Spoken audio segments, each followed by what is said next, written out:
Hello everyone, this is Mansi from evidyati.in and I'm here again with the new chapter number 3, data handling. So this is an introduction video of chapter number 3.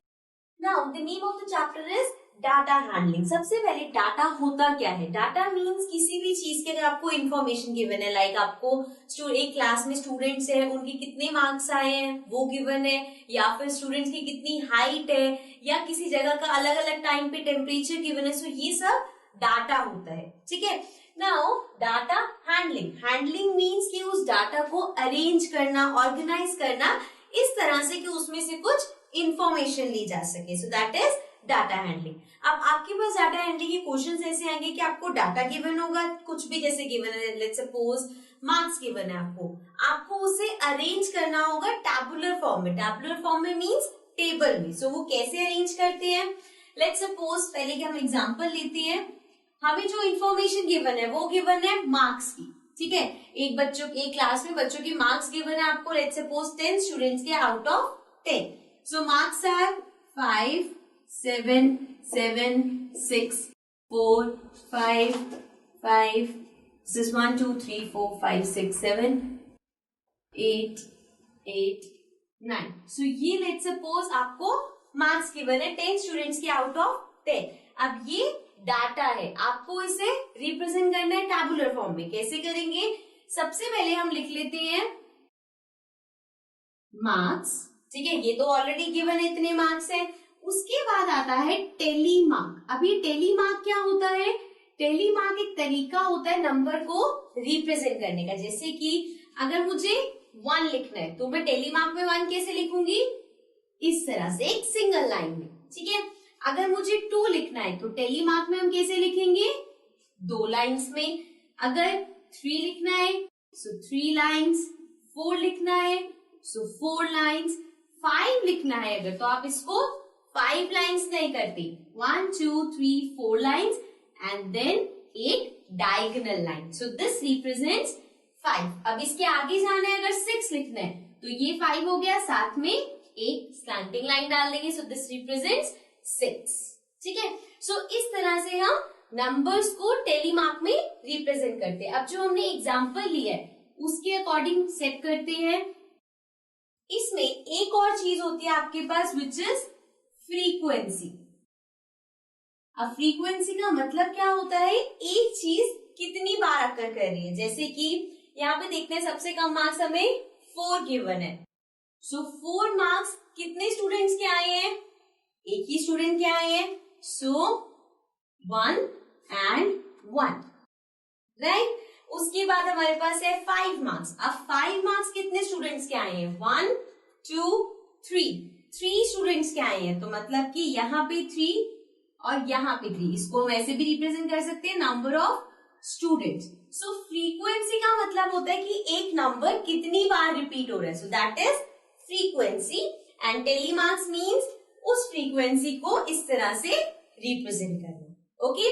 सो ये था हमारा. इस तरह के आपके पास questions आएंगे कि आपको डाटा गिवन होगा, उसको टेबल में अरेंज करना, कैसा भी डाटा हो सकता है. तो वो सारे क्वेश्चंस आपको इसी तरह से करने हैं. Okay. Now let's come to the next topic. Now coming to the next topic. अब नेक्स्ट टॉपिक में हमने छोटे छोटे कंसेप्ट लिए हैं जिसके बेस्ड क्वेश्चंस आते हैं. The concepts are range find करना, मीन फाइंड करना, मीडियन फाइंड करना और मोड फाइंड करना. सो सबसे पहले है रेंज. रेंज क्या होता है? अगर आपको किसी भी डाटा की रेंज फाइंड करनी है, so this means highest value minus lowest value. Means जो भी आपको डाटा गिवन है उसमें से जो हाईएस्ट वैल्यू है और जो लोएस्ट वैल्यू है उनका आप डिफरेंस फाइंड करोगे. फॉर एग्जाम्पल हमें यहाँ पे डाटा गिवन है 2, 7, 5, 6, 3. ठीक है. ये डाटा है. अब इस डाटा की आपको रेंज फाइंड करनी है. सो अगर इस डाटा की रेंज फाइंड करनी है सो यहाँ पे हाईएस्ट वैल्यू क्या है? 7. सो 7 माइनस लोएस्ट वैल्यू क्या है? 2. सो 7 minus 2 which is 5. So this means इस डाटा की रेंज 5 है. ओके. सो ये था रेंज के बारे में. नेक्स्ट हमारे पास है मीन. सो मीन क्या होता है? मीन को आप डिफाइन कर सकते हो बेसिकली जब हम किसी डाटा की एवरेज निकालते हैं. सो दैट इज मीन को हम अर्थमेटिक मीन भी बोलते हैं. So the formula for mean is sum of all observations. अभी ऑब्जर्वेशंस क्या होता है, just tell you, upon number of observations. Right. So sum of all observations upon number of observation, ये इसका फॉर्मूला होता है. ऑब्जर्वेशन क्या है, जो भी आपको डाटा गिवन है उसमें जो वैल्यूज है they are all observation. So for example आपके पास जो डाटा है, द नंबर्स आर, छोटा सा एग्जाम्पल ले लेते हैं, 4, 7, 4, 2 एंड 3. राइट. इसका हम आपको इस डाटा का मीन निकालना है. सो मीन कैसे फाइंड करोगे, पहले इनको प्लस करोगे because sum of all observation. So ये हमारी ऑब्जर्वेशन है. So 4 plus 2 plus 3. राइट. इन सबको ऐड करा अपॉन 3. अभी अपॉन 3 क्यों आया, नंबर ऑफ ऑब्जर्वेशन, मतलब कि कितने हैं आपके पास, 1 2 3 ऑब्जर्वेशन. सो अपॉन में 3. ऐसे ही अगर ये 5 नंबर्स होते तो अपॉन में 5 हो जाता. Now this will be equal to 4 plus 2 is 6, 6 plus 3 is 9. So 9 upon 3. अब 9 और 3 काट हो सकते हैं, 3 की टेबल में 9 आता है. सो 3 into 3 is 9. So means the mean for these numbers is 3. Okay, so this is the concept of mean. जब आपको mean निकालना होता है तो आप सारी ऑब्जर्वेशन जो गिवन है उनका सम निकालते हो, अपॉन में नंबर ऑफ ऑब्जर्वेशन, कितनी ऑब्जर्वेशन है उसका नंबर लिख. ठीक है. So this was about mean. अब हम आते हैं नेक्स्ट टॉपिक पे, दैट इज मीडियन. अब मीडियन क्या होता है, मीडियन के नाम से हमें एक वर्ड मिल रहा है, that is middle. So median means the middle value. कोई भी डाटा है उसकी जो मिड वैल्यू है, you can also say mid value, मतलब कि जो बिल्कुल बीच वाली वैल्यू है, that is median. For example आपके पास डाटा है 6, 4, 3, 2, 9. ठीक है, ये आपके पास डाटा है. अब इसमें बीच वाली वैल्यू कौन सी है. अब देखो, इसको सबसे पहली बात तो आप डायरेक्ट ऐसे नहीं करोगे कि आप यहाँ पे देख लो बीच की वैल्यू कौन सी है. पहले आपको इस डाटा को अरेंज करना पड़ेगा, या तो असेंडिंग ऑर्डर में या तो डिसेंडिंग ऑर्डर में, किसी भी ऑर्डर में कर सकते हो. सो अभी हम इसको असेंडिंग ऑर्डर में करते हैं, मीन्स छोटे से बड़े पे जाते. तो सबसे छोटा नंबर यहाँ पे है 2, देन नेक्स्ट है 3, देन 4, देन 6, देन 9. ठीक है. सो ये हमने असेंडिंग ऑर्डर में कर दिया. अब हमें देखना है कौन सी मिडिल वैल्यू है. मिडिल वैल्यू कैसे पता चलेगी, टोटल 1 2 3 4 5, टोटल यहाँ पे 5 है आपके पास. सो ये हो जाएगा मिडिल. ये मिड में क्यों हो गया, इसके लेफ्ट पे 2 नंबर्स हैं, इसके राइट पे भी 2 नंबर्स हैं. सो ये है हमारी मिडिल वैल्यू. ठीक है. सो इस यहाँ पे जो डाटा गिवन है इसका हमारे पास मीडियन हो जाएगा 4. Understand. So this was about median. अब मीडियन कैसे निकालते हैं, पहले डाटा को अरेंज करते हैं असेंडिंग या डिसेंडिंग ऑर्डर में, देन देखते हैं कि मिडिल वैल्यू कौन सी है. Okay. So now next topic पे आते हैं, विच इज मोड. अब मोड क्या होता है, मोड मीन्स कि किसी भी नंबर की या कोई भी वैल्यू की फ्रीक्वेंसी, मीन्स हाईएस्ट फ्रीक्वेंसी वाला. फ्रीक्वेंसी क्या होती है कि कोई भी नंबर है सबसे ज्यादा टाइम जो रिपीट हो रहा है. सो मोड को we can write it as highest frequency या फिर मोस्ट रिपीटिंग नंबर और वैल्यू. ठीक है. सो एग्जाम्पल लेते हैं, डाटा है लेट्स सपोज 2 7 6 6 4 7 7 7 2 2 1 7. ठीक है. ये आपके पास डाटा गिवन है. अब आपको बताना है इसमें से मोड कौन सा होगा. सो पहले तो या तो आप पूरा डाटा देख लो और देख लो कौन सा नंबर ज्यादा रिपीट हो रहा है, या फिर इसमें भी ये कर सकते हो कि इसको अरेंज करो, ठीक है। अरेंज करना यहाँ पे ऑप्शनल है, जरूरी नहीं है कि आपको करना ही पड़ेगा। अगर आप ऐसे ही देख सकते हो एट अ ग्लैंस कि क्या है, कौन सा नंबर सबसे ज्यादा रिपीट हो रहा है, तो आप डायरेक्ट कर सकते हो। अब इसमें हमारे पास जो मोड होगा वो क्या होगा, हर नंबर को देखते हैं। 2 कितनी बार आ रहे हैं, 1 2 3, 2 आ रहे हैं 3 टाइम्स। 7 कितनी बार आ रहे हैं, 1 2 3 4 5, तो 7 आ रहे हैं 5 टाइम्स। 6 कितनी बार आ रहे हैं, 1 2, सो 6 आ रहे हैं ओनली 2 टाइम्स। देन 4 आ रहा है 1 टाइम, 1 आ रहा है 1 टाइम। सो मीन्स यहाँ पे सबसे ज्यादा रिपीट कौन सा नंबर हुआ, 7, राइट। सो इसका मोड हो जाएगा 7, मीन्स इस डाटा का mode is 7। Okay, so mode means ऐसा नंबर जो सबसे ज्यादा बार आ रहा है आपके डाटा में। Okay, so this was about range, mean, median, mode. अब आपके पास इसके क्वेश्चंस कैसे आएंगे, डाटा गिवन होगा, उसमें कभी कहेंगे मीडियन निकालो, कभी कहेंगे मोड निकालो, मीन निकालो या रेंज निकालो। ओके, सो अब इसके बाद आपको समझ आ जाएगा क्या क्या फॉर्मूलाज है और कैसे कैसे निकालना है, ठीक है। Now let's come to the next topic. Now coming to the next topic, अब हमारा टॉपिक है bar graph. Now what is bar graph. Bar graph भी एक तरीका है डाटा को रिप्रेजेंट करने का, बट इसमें आप डाटा रिप्रेजेंट करते हो ग्राफ पे। ग्राफ क्या होता है, we all have seen a graph paper, so that is graph.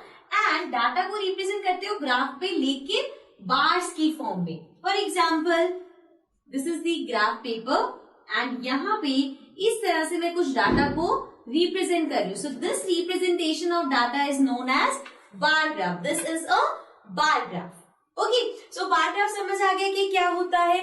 Now अब इसको आप ड्रॉ कैसे करोगे, और also there are 2 types of bar graph. One is single bar graph and the other one is double bar graph. So we'll discuss it one by one. सबसे पहले हम bar graph को बनाने के लिए एक एग्जांपल लेते हैं कि कैसे क्वेश्चन आपके पास आ सकता है। सो लेट्स सपोज आपको एक स्टूडेंट के मार्क्स गिवन है अलग अलग सब्जेक्ट्स में। फॉर एग्जाम्पल इंग्लिश में 7 मार्क्स, हिंदी में 5 मार्क्स, मैथ्स में 8 मार्क्स, साइंस में 6 मार्क्स। ओके, सो ये डिफरेंट मार्क्स हैं आउट ऑफ 10 एंड यहाँ पे आपके पास सब्जेक्ट्स गिवन है। अब अगर इस तरह के डाटा को आपको बार ग्राफ में बनाना है, सो बार ग्राफ के लिए सबसे पहले हमारे पास 2 चीजें होती हैं। One is the x axis जो हॉरिजॉन्टल लाइन है, दूसरा होता है वाई एक्सिस जो हमारे पास वर्टिकल लाइन है। So this is the Y axis, ये हो गई हमारे पास एक्स एक्सिस। अब यहाँ पे 2 चीजें हैं, तो एक एक्स एक्सिस पे होगी, एक वाई एक्सिस पे होगी। फॉर एग्जाम्पल अगर मार्क्स को मैं वाई एक्सिस पे लेती हूँ, सो 0 1 2 3 4 5 6 7 8 9 10, सो ये 10 तक हमने मार्क्स ले लिए वाई एक्सिस पे। अब जो एक्स एक्सिस है उस पे हम सब्जेक्ट्स लेंगे। सो सब्जेक्ट्स क्या क्या है, we have English, Hindi, maths, science. So ये हमारे पास सब्जेक्ट्स हैं। अब देखो सबसे पहला सब्जेक्ट है इंग्लिश और मार्क्स कितने हैं उसमें, 7 मार्क्स। सो हम क्या करेंगे, 7 से यहाँ पे एक बार ड्रॉ कर देंगे। सो ये बार रिप्रेजेंट करता है कि इंग्लिश में 7 मार्क्स आए हैं, ठीक है। सो एक ये हो गया ड्रॉ करना और एक हो गया आप बार को रीड कैसे करोगे। अगर ये यहां तक जा रहे हैं मतलब कि इस सब्जेक्ट में 7 मार्क्स है, ठीक है, समझ आया। नेक्स्ट है आपके पास हिंदी में 5, सो 5 कहां पे है, इधर। सो ये एक बार बन गया हिंदी के लिए, मींस हिंदी में 5 मार्क्स है। ओके, अब ये जो इसका टॉप है ये कहां पे जाएगा, 5, ठीक है। सिमिलरली मैथ्स में 8, सो इस तरह से प्लॉट कर लेते हैं। एंड देन साइंस में 6, सो लाइक दिस, ठीक है। तो ये हमने डाल दिया यहाँ पे, सारे डाटा को रिप्रेजेंट कर दिया बार्स की फॉर्म में। अब ये जो रिप्रेजेंटेशन है ये है आपका सिंगल बार, मतलब कि आपके पास 2 चीजें गिवन थी, आपने उसको यहाँ पे रिप्रेजेंट कर दिया। बट अगर इसी में इफ आई से कि ये जो मार्क्स हैं ये सेमेस्टर 1 के हैं एंड सेमेस्टर 2 के जो मार्क्स हैं दे आर 8, 6, 5, 7। ठीक है, सेमेस्टर 1 में इन सब्जेक्ट्स में इतने मार्क्स आए हैं, सेमेस्टर 2 में इन सब्जेक्ट्स में इतने मार्क्स आए हैं। अब आप सोचोगे कि जैसे हमने फर्स्ट सेमेस्टर का एक ग्राफ बनाया है वैसे ही सेकेंड सेमेस्टर का बनेगा, बट ऐसा नेसेसरी नहीं है, बिकॉज इसमें एक चीज आपकी कॉमन है। तो इस सिचुएशन के लिए हम यूज करते हैं डबल बार ग्राफ। अब उसमें क्या करेंगे, ये जो भी फर्स्ट है आपके पास, ये इंग्लिश का है एंड ये फर्स्ट सेमेस्टर का है। अब इसी में अगर आपको सेकेंड सेमेस्टर डालना है तो सेकेंड सेमेस्टर में 8 मार्क्स हैं, सो ये पूरा रिप्रेजेंट करेगा English, right. So this means ये हमारा हो गया डबल। अब यहाँ पे डबल बार बन गए एक ही उसके लिए, सो ये होता है डबल बार ग्राफ। ऐसे ही हम आगे कर सकते हैं। हिंदी में 6, सो इसके साथ ही 6 हो गया, राइट। मैथ्स में 5, सो इसके साथ ही 5 हो गया, एंड साइंस में 7, सो दिस इज 6, तो ये इसके साथ 7 हो गया। ठीक है, तो ये हो गया हमारा डबल बार ग्राफ। ओके, सो ये था आप कैसे अपने डाटा को रिप्रेजेंट करोगे ग्राफ में। अब एक और चीज होती है विच इज, लेट्स सपोज कि यही सेम मार्क्स आपको 10 में से नहीं मिले हो, दे आर फ्रॉम 100, मतलब 100 में से 67, 75, 88 एंड 96। अब ये मार्क्स इस तरह से गिवन है। अब जब आप यहाँ पे प्लॉट करोगे, अब आपने अगेन ये तो ले लिया ग्राफ, अब जब नंबर्स या मार्क्स आप प्लॉट करोगे तो कैसे करोगे, सिंस ये 100 में से, सो 0 से लेके आप 100 तक काउंटिंग तो नहीं कर सकते, इतना बड़ा ग्राफ नहीं बना सकते। सो उसके लिए हम लेते हैं स्केल। स्केल वो नहीं होता जिससे आप पेंसिल से अपना लाइन ड्रॉ करते हो, वो वाला नहीं। स्केल होता है कि जैसे यहाँ पे मैंने 0 से स्टार्ट किया, देन 10, 20, 30, 40, 50, 60, 70, 80, 90, 100। सो अब मैंने क्या किया, इसमें 10 का गैप ले लिया, राइट। सिमिलरली जैसे हमने 10 का गैप लिया है, आप इसको 0, 20, 40, 60, 80, 100 इस तरह से भी कर सकते हो। बस आपको ये ध्यान रखना है कि जो भी आप स्केल लोगे वो थ्रू आउट सेम रहेगा। अगर आप 10 का गैप ले रहे हो तो ये थ्रू आउट 10 का गैप रहेगा। सिमिलरली अगर आपने 20 का गैप लिया तो वो थ्रू आउट 20 का ही गैप रहेगा, बीच बीच में इसको चेंज नहीं कर सकते। सो ये होता है स्केल। अब स्केल डिटरमाइन कैसे करते हैं हम, अपने डाटा को देखे। अपना डाटा देखोगे कि उस डाटा के अकॉर्डिंग कौन सा स्केल सूटेबल होगा, मीन्स कितने का हमें गैप लेना चाहिए। Now the last thing in this is कि आपने ये ऐसे स्केल ले तो लिया, अब अगर आपको मार्क्स प्लॉट करने हैं, लेट्स सपोज 75, अब यहाँ पे कहीं 75 नहीं है, लेकिन 75, 70 और 80 के बीच में आएगा, मीन्स यहाँ पे कहीं आएगा, तो जो इसका बार बनेगा वो इन दोनों के बीच में बनेगा। ऐसे ही अगर 72 होता तो हम 70 से थोड़ा सा ऊपर कर देते इसको, राइट। तो ये 75 है, ये 72 है। सिमिलरली आप नंबर्स को देखोगे वो किन दोनों नंबर्स के बीच में आते हैं या आगे पीछे कहाँ आते हैं, उसको हम वैसे ही प्लॉट करेंगे। Okay, so this was about bar graph. So इसकी हेल्प से आपके पास जितने भी क्वेश्चन आएंगे बार ग्राफ के, आप आराम से सॉल्व कर पाओगे। Now let's come to the next topic.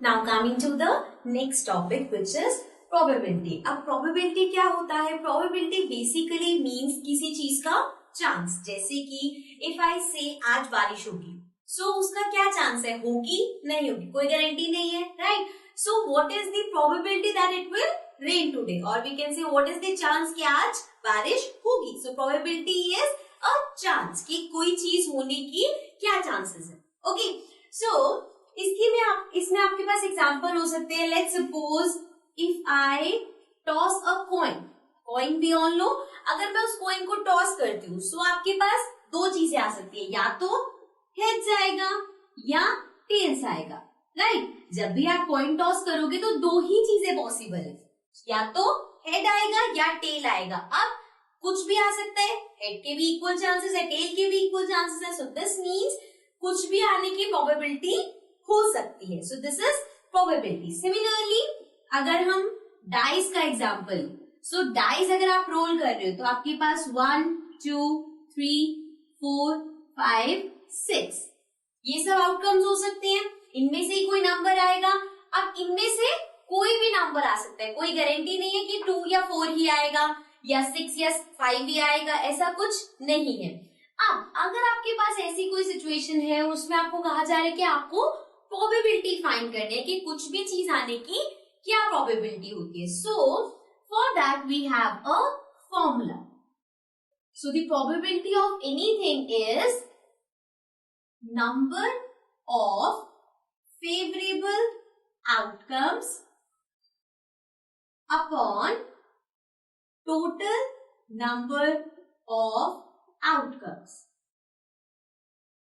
अब फेवरेबल आउटकम्स क्या होता है, जैसे कि अगर मैं आपको बोलूं कि हेड या टेल कॉइन टॉस कर रहे हैं तो हेड आने की प्रोबेबिलिटी क्या है, तो अभी के लिए मेरा फेवरेबल आउटकम है हेड। जो मैं चाहती हूँ पूछना कि ये आने की प्रोबेबिलिटी क्या है, तो वो है favourable outcome. Total number of outcomes मतलब 2 है यहाँ पे total number of outcomes. So अगर मैं पूछ रही हूँ what is the probability of coming head if I toss a coin, so अब अगर आपको बताना है कि हेड आने की क्या प्रोबेबिलिटी है, तो फेवरेबल आउटकम क्या है 1 upon total number of outcomes कितने हैं, 2 आउटकम्स पॉसिबल है, सो ये हो गया 1 अपॉन 2, मतलब हेड आने की प्रोबेबिलिटी है 1 अपॉन 2। सिमिलरली डाइस के एग्जाम्पल में अगर मैं कहूं कि क्या प्रोबेबिलिटी है कि अगर मैं डाइस थ्रो कर रही हूं तो जो नंबर है वो 3 या 3 से छोटा होगा, सो सी 3 या 3 से छोटा। अब 3 से छोटा कितने हैं टोटल, फेवरेबल आउटकम्स क्या है 3, 2, 1, इनमें से कुछ भी आ जाए तो वो मेरा फेवरेबल आउटकम है, सो 3 upon total number of outcomes क्या है 6, सो इसकी प्रोबेबिलिटी हो गई 3 upon 6 or we can write it as 1 upon 2 because 3 और 6 कट हो सकते हैं, 3 into 1 is 3, 3 into 2 is 6।